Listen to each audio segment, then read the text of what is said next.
Hi, I'm Bill Savage. In this quick tip session, I'm going to show how the triads of the 1-4-5 chords fall within a zone on the fingerboard, allowing us to create riffs from a fixed position. When we place the 1-4-5 chords in an overlapping position on the fingerboard, the individual triads fall within a triad zone that we can use to our advantage when creating riffs. This session is in the key of E major, and I'll be using the E, A, and B7 chords placed at the 5th fret. I'm using the C-shape E chord, I'll be using the E-shape A chord, and the A-shape B7 chord. Back to E. Now let's look at the individual triads and see how they're placed on the fingerboard. I'm going to work with the top 3 strings. This is the E chord, so we have B, E, G sharp. The A chord, we would have C sharp, E, A.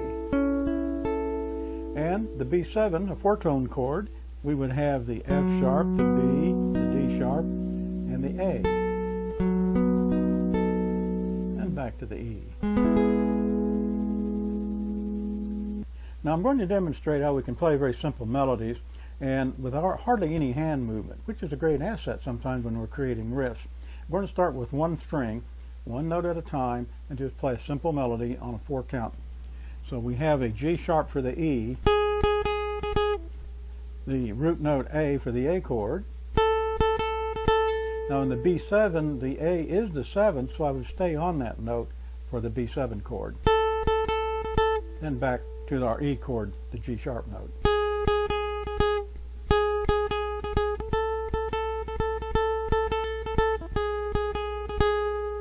Not a lot you can do with single notes played that close together, but it demonstrates the overlying concept of the triads.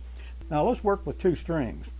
I will have on the E chord E and G sharp, and on the A chord I would have E and A, and on the B7 I would have the D sharp A, then back to the E.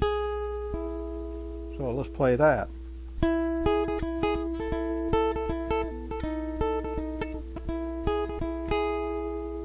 Rather simple. Now let's take the 2nd and 3rd strings. Here's the E chord. I would have B, E. Then I would have C sharp E for the A chord, and then I've got B, D sharp for the B7 chord.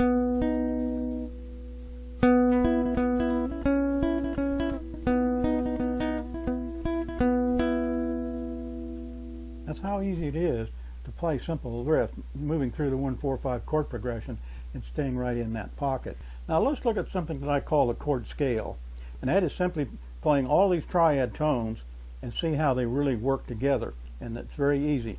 So here's we would have the F sharp, the B, the D sharp, the C sharp, the E, the G sharp, and the A.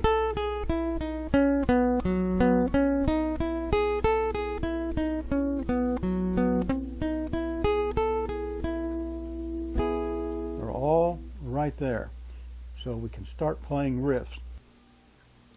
That concludes this quick tip session. For the visual guitarist, I'm Bill Savage.